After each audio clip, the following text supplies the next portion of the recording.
we're often asked the question, what's the purpose of behavior intelligence? How do we use it? Who is it for? What's the application that really leverages the behavior intelligence methodology, coaching, training, education, and so forth?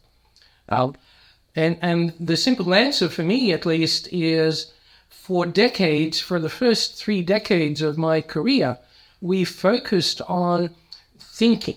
If you think it, you become it. Okay? We meditate, we visualize, we do all kinds of rituals in order to think about who we want to be, what we want to be, etc. And that's worked for a very small percentage of people.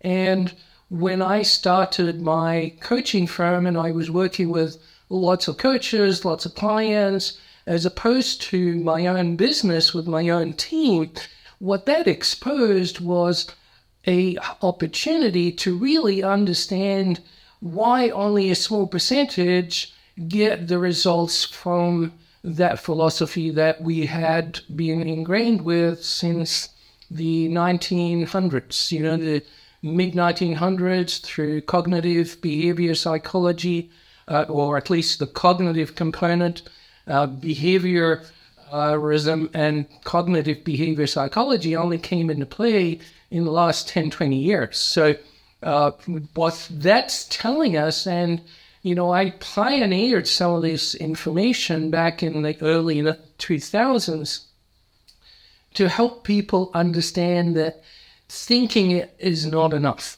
and to really focus on helping a lot more people get the results that they need to get. We needed to really work on the behavior, the actions, because the reality is no one interacts with your thoughts. Nobody can read your mind. And so the only thing that they judge you on, judging, yes, we all do it. It's a psychological term, actually, that came out of the cognitive psychology. We are taught that we naturally have to judge things in order to figure out whether it's good or bad, whether it hurts us or benefits us. And the reality is we can only judge what we observe, right? So there's positive judgments and there's negative judgments, of course, right? It's like manipulation. There is good manipulation for a good purpose, and there is manipulation that is destructive and not healthy. So all of these things really come down to understanding behavior, okay? And the intelligence part is really about going deeper into those behaviors. It's the dissecting. My name is Nagi Bihalik. I'm a behavior scientist. I started my career in engineering, but in the focus of human factor engineering. And that deals with how we interact with systems, processes, technology, computers, all of these things, and observing people's behaviors in order to understand the impact of those systems and tools in the workplace, for instance.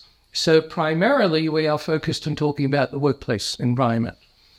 Therefore, the scientist aspect is really the exposure and diving deep and finding new ways of helping people to accelerate the understanding of behaviors, okay?